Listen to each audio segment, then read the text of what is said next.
both crypto and longevity are like very much at the bleeding edge of human innovation and technology. Like both have the potential to fundamentally change how the human society operates.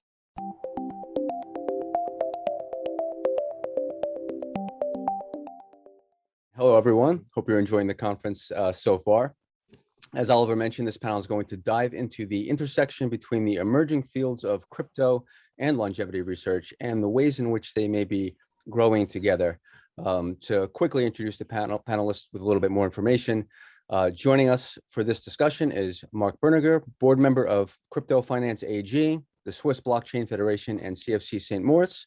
Mark is a serial entrepreneur, first co-founding the entertainment platform Usgang in his 20s, and most recently co-founding the longevity company builder Maximon. Welcome, Mark. And Chao Wang, mathematician, crypto enthusiast, and ardent proponent of decentralized finance, being a partner at the DeFi Alliance Accelerator platform and former director of product at Masari Crypto. Welcome, Chao. Thank you, Keith. Great. So to start things off, our audience being focused on longevity research is likely not fully aware of blockchain and what it's capable of, beyond Bitcoin transactions. So can we give a quick summary of what crypto actually is and how it can relate to our field? I guess, Chao, I guess we could start with you. Yeah, the way I think about crypto is you can think of it as a very large decentralized computing system. It's a bunch of computers that try to make some computations and write some data into this distributed ledger. And the data that's written there is basically stored in a redundant way across all these different nodes or computers. And the way that these data sets are guaranteed to be exactly the same across these computers is via decentralized consensus.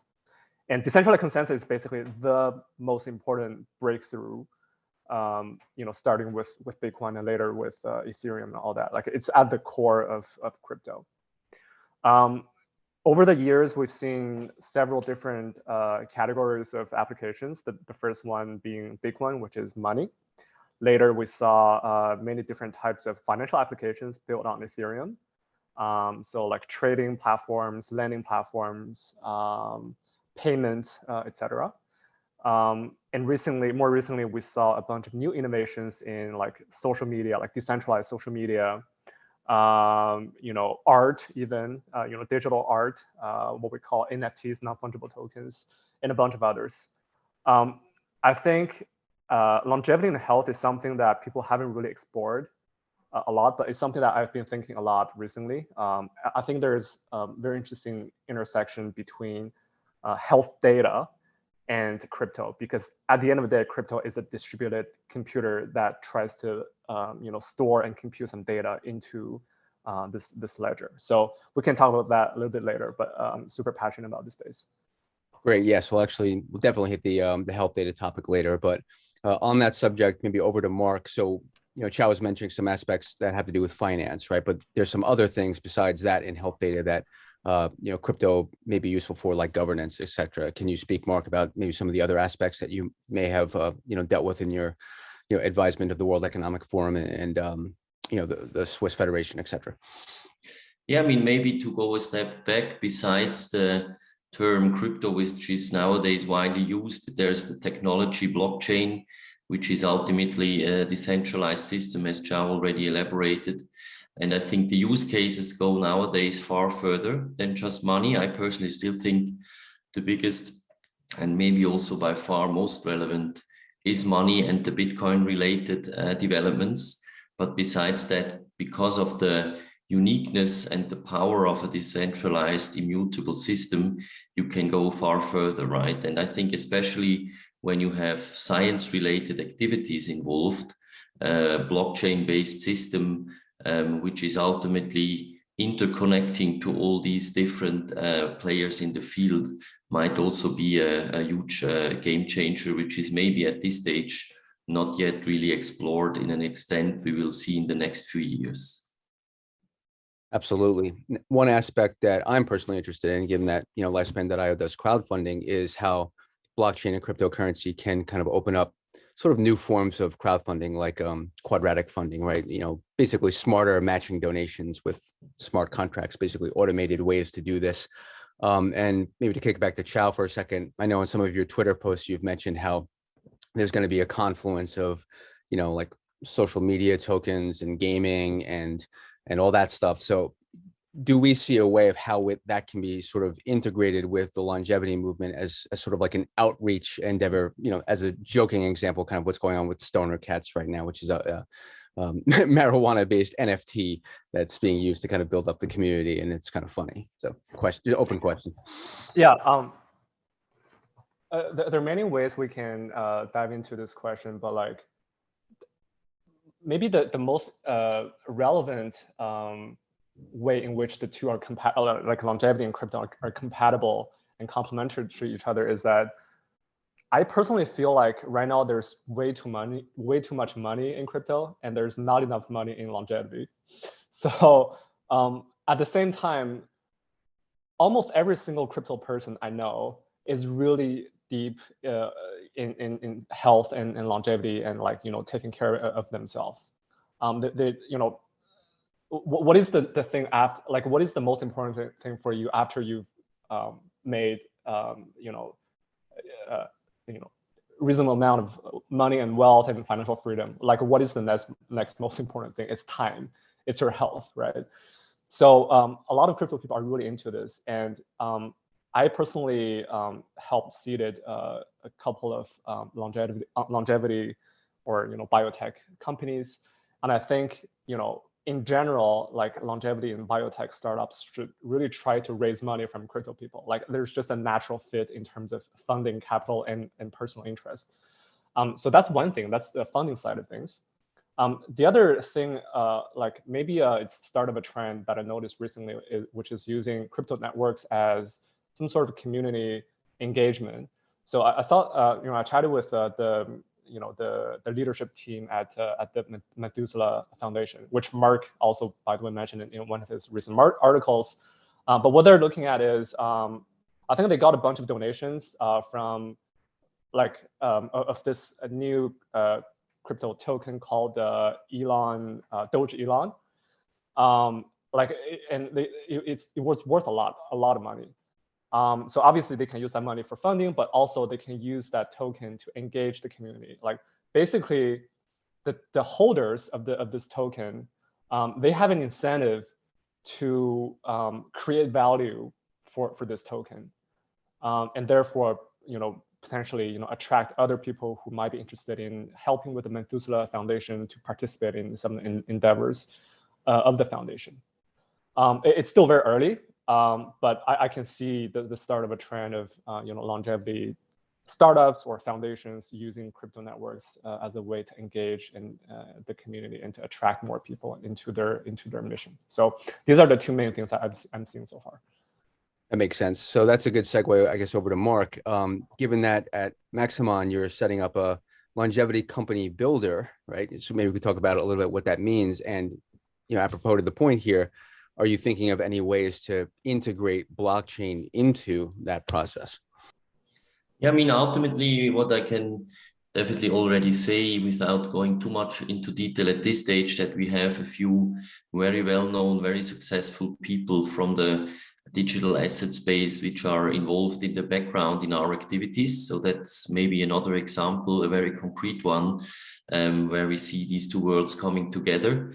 I mean, at this stage, as we are in the early stage and process of setting up Maximum, we go a little bit for the low-hanging fruit. So we have two companies in the making, one in the longevity supplement space and one literally like a concierge service for, at the first stage, more wealthy individuals, guiding them into this new exciting world. So that's why we are, let's say, focusing a little bit on the basics. But going forward, I think there are definitely quite a few interesting ways where blockchain could become quite relevant. I'm personally quite straightforward when it comes to the use of these technologies. I mean, if you only use blockchain to solve a problem which is not existing, I don't think it makes sense to focus too much on how to implement blockchain, but I'm quite sure going forward that this technology will enable us also new exciting business models, which are, and maybe we can talk about that a little bit later, also emerging in general in the market. VitaDAO is one of the examples. But at this stage, I would say our main connection to the crypto space is mainly, as also Zhao elaborated, some of these quite wealthy individuals, which are now dedicating far more time into health in general, but also longevity related projects. And I think that's great for both industries, because maybe it also makes part of the crypto industry a little bit more sustainable and having a little bit the broader vision. And I think that's why the two worlds have a natural match, which will become far more visible in the future. Absolutely. Yeah, one area where I'm interested in is there's a lot of sort of issues, I guess you'd say, with, healthcare data interoperability and kind of drop the balls with how clinical trials work in the modern era. Right now, I think we can definitely benefit from almost like combinatorial style clinical trials that have cohorts of hundreds of thousands of people with crowdsourcing. And I'm very interested to see what I would like to build over the next couple of years is sort of like a Lifespan.io 2.0 or Web 3.0 version that sort of integrates not just quadratic funding, but this sort of ability to exchange data, which could also really make people feel involved and have agency. So maybe this is a conversation we can follow up on later, because I'm very a big believer that this is the future. But given what we just talked about, I think there's a segue in there to one of the other questions that I have here, which I'll start off by kicking back to Chao. So I believe on your earlier Twitter posts, Chao, you had mentioned at one point how the intersection of longevity and crypto sort of goes all the way back to the birth of crypto, for example, with Hal Finney, receiver of the first Bitcoin transaction in 2009, undergoing cryopreservation upon his death in 2014 of ALS. Why do we think that these two areas seem to attract the same people? What is the common spirit here? Yeah, I mean, well, obviously there's a historical reason. Hal Finney, alongside some other crypto OGs or Bitcoin OGs, are just, I guess, very being into this intersection of both fields for a long time. So that's the historical reason. But it's also because of the fact that both crypto and longevity are like very much at the bleeding edge of human innovation and technology. Like both have the potential to fundamentally change how the human society operates, right? Like crypto decentralizes a lot of activities, removing the middleman, and that just have tremendous amount of impact. And then longevity, assuming we can live like maybe a few decades longer, right? It means that people would be able to think much longer, plan for much longer. Instead of planning for like the next decade, you can plan for the next 5 decades. And that allows us to do much greater things, much higher, riskier things, right? So these two fields fundamentally are at the bleeding edge, and that naturally just attract the same group of people, right? So that's another thing. And the third point is, I would say, interestingly, both fields face a similar set of challenges, which is regulatory. So crypto is challenging the incumbents, and therefore, especially the financial and banking incumbents, and therefore it's facing a ton of regulatory challenges and pressure. Like even right now, we're seeing it basically starting the beginning of this year, and it's only going to get harder and harder for crypto. And we're doing a lot of work to push back on the negative, non-innovation friendly kind of regulations and policies. I think I'm seeing sort of the same thing with longevity or biotech health in general. There seems to be a lot of things that ultimately depend on how the regulations want or regulators want this field to progress in the future. But anyway, so I think the regulatory challenges, the historical precedent, as well as the very bleeding edge nature of these two fields are the main reasons why it's attracting the same set of people. Makes sense. And maybe from my side to add, I think it's very well explained, and also an interesting fact that ultimately, as soon as you dig a little bit deeper into these two industries, I mean, the famous Bitcoin rabbit hole, right, and similar to longevity, it just also changes, I think, your perspective in a quite massive way, right? Because as Chao also explained, realizing that maybe we live all together far longer in a healthier and happier way, and additionally, crypto is maybe changing the way how we look at the monetary system, how we look at the traditional financial services system with all these incumbents and historically grown structures, which are maybe in a certain extent not really how they should work in a world today. So these two elements changing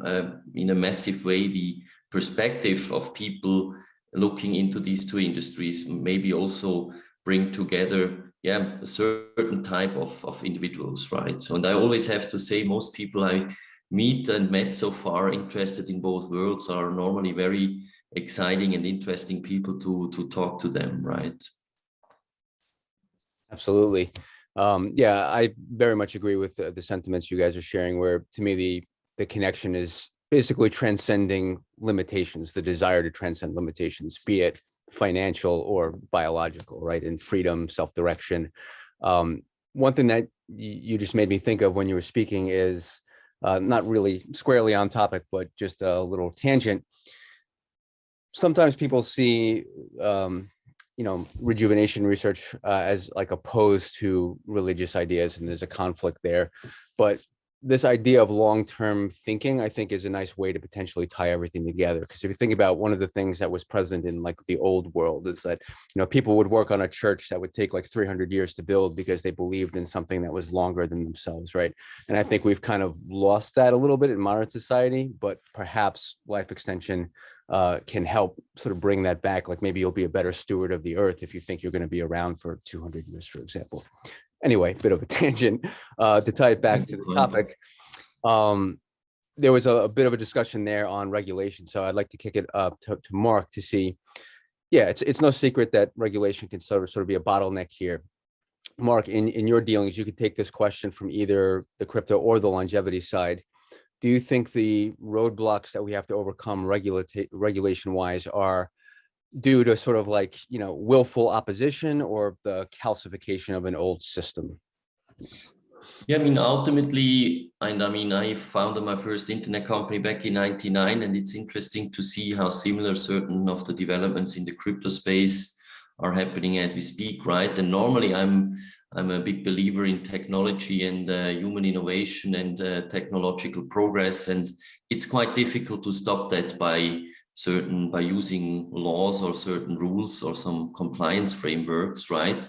As long as you somehow understand the consequences. So that's why I'm a big believer, even if you have powerful counterparties, that innovation can't be stopped, especially on the long run. There's always certain pitfalls, and I mean, especially the last few weeks were extremely exciting to see what happened in the US Senate when it came to crypto regulation, right? But I think it's a natural development, especially also bringing the incumbents and maybe also some more traditional investors into a new field, that they need some clarity. Maybe they also need rules and regulation to understand the real power of new technological advantages. So that's why, even if it's a big threat, I'm quite confident that, especially on the long run, these regulatory frameworks won't really stop the developments in these two worlds, right? Right. So on that subject, since you brought up the US, in countries without universal healthcare, such as the United States, there's a rising issue of medical bankruptcies and people dying simply because they don't have healthcare coverage. I believe something like 60,000 Americans annually. Chao, is there any work being done to create a sort of, DeFi equivalent or decentralized finance equivalent of healthcare insurance for countries that need this? And if so, are there ways to build concepts like the longevity dividend into their fabric?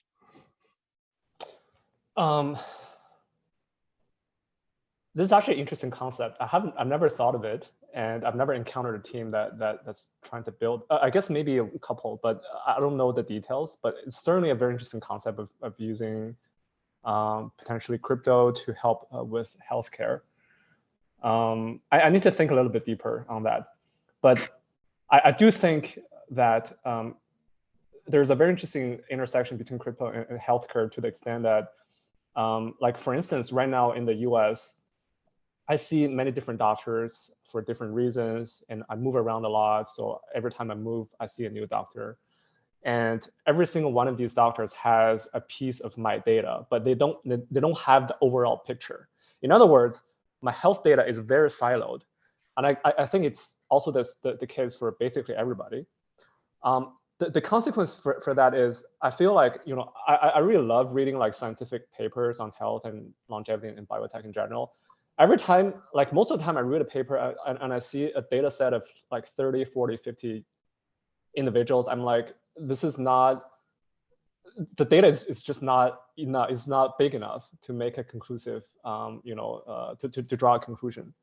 So I would really love us to get into a world where, our health data, individual health data are stored in a global distributed ledger. In other words, crypto, which at the same time is protected in terms of privacy. So using technologies like zero knowledge proofs, right? So basically anyone who wants to use this data, they don't know the individual behind those data, but they know the aggregate data. So they can look at the aggregate data and build some models, do some machine learning on top of it to find interesting insights, or do like help with the clinical trials, stuff like that, without knowing the precise individuals behind the data. I really love to see a world like that. I think that's going to be really interesting. Now, Mark, can you add an international perspective to this? Because I know certain countries are ahead of the US in particular on this kind of. No, I mean, I think it's personally, I also, I couldn't mention a concrete case doing exactly that, but I think it would be a huge business case, right?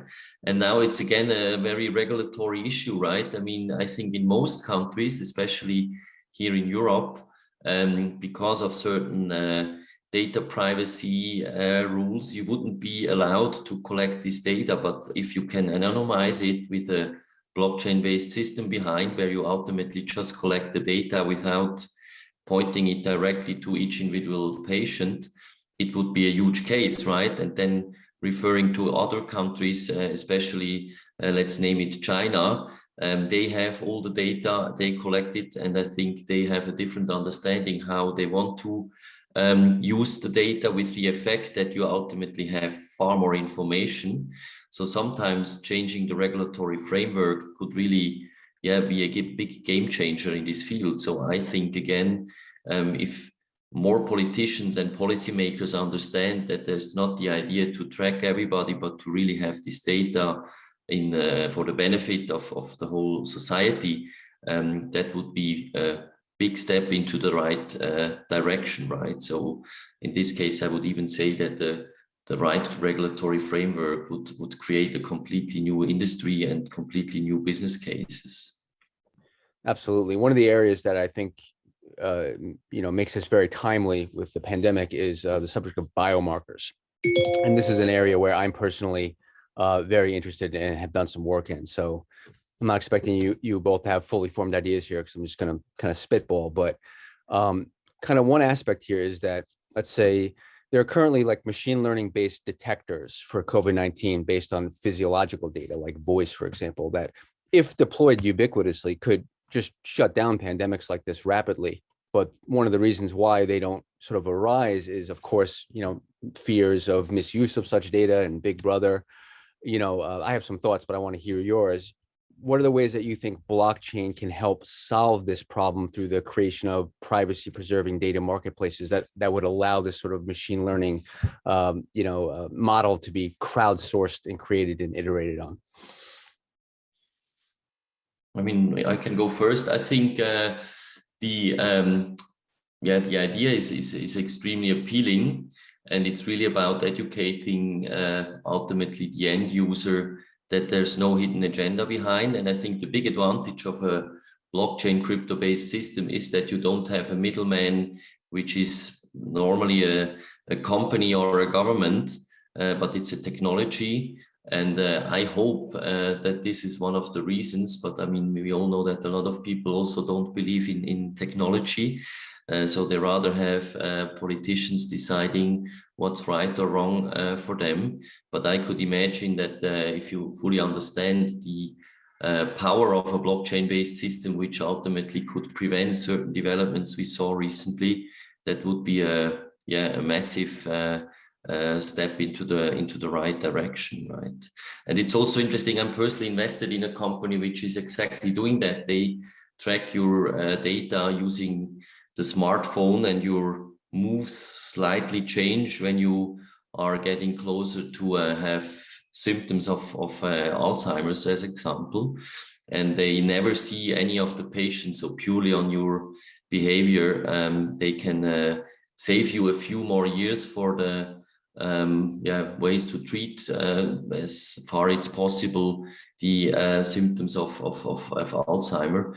And I think that's a huge game changer, right? And everybody of us has a device which is capable of doing things which would go far further than we could ever expect. But for mainly certain regulatory and compliant reasons, we're not yet using it to the full extent, which is ultimately a pity, I would say. Right. Yeah. As a good natural tie-in there, the work that I had mentioned with COVID-19 and voice was actually based off of original work for Alzheimer's detection of voice. So it's all connected. Yeah. Chao, on that subject, in particular to the issue of people being scared of their data getting in the wrong hands, how do you think, in particular, blockchain can be used, or what are there ways to do that in a way that you could share your data and be confident that it's not being misused?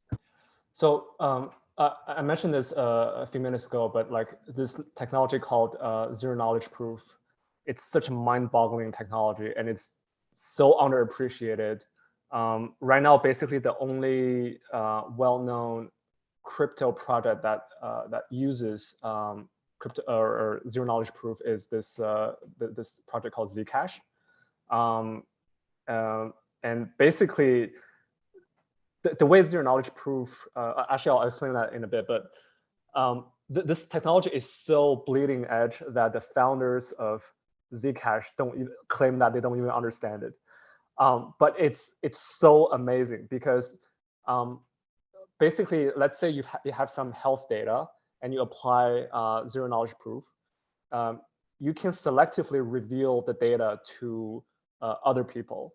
So let's say there's some data that you want to stay that you want them to stay private, like for instance your first name, last name, age, whatever, like something that can uniquely identifies you. You want that to be anonymous.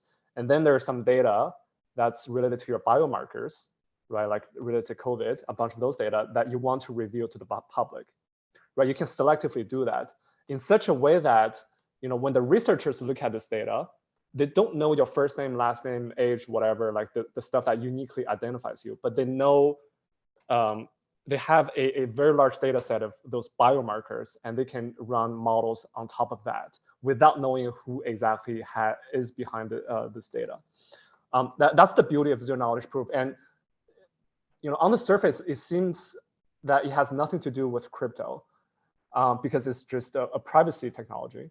But the reason why it's fundamentally compatible with crypto is that crypto is a distributed ledger. Everyone and no one really owns this data.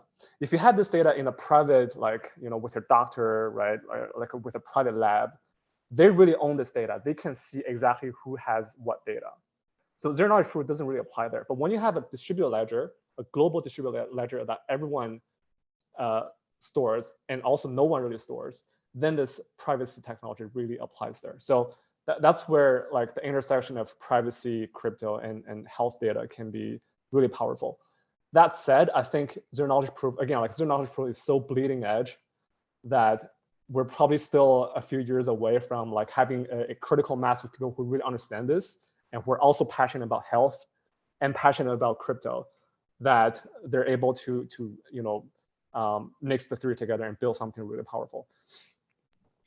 Yeah, I like the example because it's again, I mean, Zcash, let's say for the people not really very familiar with it, is normally something you hear when it comes to bad activities in the internet, right? But if you really dig a little bit deeper, especially into the technology, it goes so much further. And again, I think we're just in the very early days, so most people didn't really understand that it's not about doing bad activities in the internet, like in the early days when everybody thought when you do something with this bad web, you're selling drugs or guns, but maybe we'll just build another sustainable huge industry, right? And I think that's very similar when it comes to the impact of crypto on longevity in the future. Yeah, what I would like to see, I don't know exactly how feasible it is, but, you know, I can't remember the details, but there was like this study a few years ago that was basically like, how much money does Facebook actually like get out of you from like all the ads it's shown you throughout your life? And it was something like shockingly low, like $12 or something like that.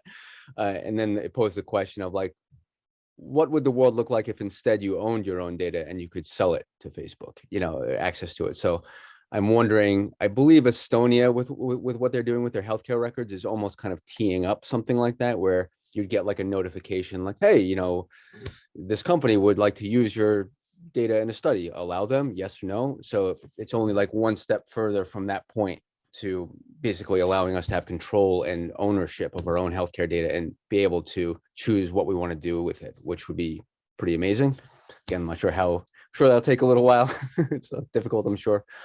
But I want to circle back to the question of what Chow had said earlier of, you know, there's a lot of money in crypto, not enough money in life extension, which is obviously a sentiment I agree with. So, you know, feel free to please give us the monies.